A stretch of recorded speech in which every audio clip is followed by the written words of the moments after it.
you need some spice in your life? Are you itching for that bomb topping for your tacos? Are you wondering what your chip will dip in next?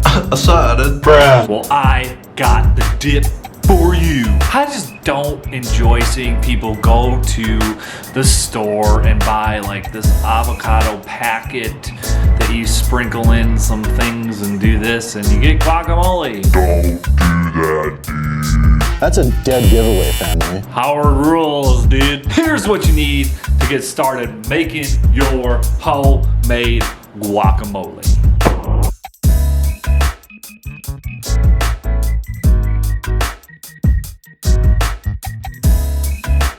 All right, we're gonna start by scooping the avocados.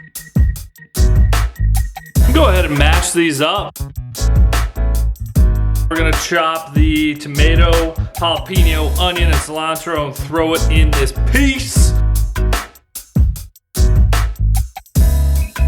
Once you got all the ingredients in there, we're gonna throw in a pinch of salt, squeeze some fresh lemon juice in there, mix it up. Whew. Look at that mound of guac, boy. First bite. That's some real nice guac right there, right? We got that creamy guac rocking. The lemon juice brings out another level of flavor in there. It's real good. Try it out yourself. Thank you guys for tuning in to another Mark's Kitchen. Make sure to smash that subscribe button right now. And you already know what they say. You can do it in Mark's Kitchen. You can do it in your kitchen. Peace.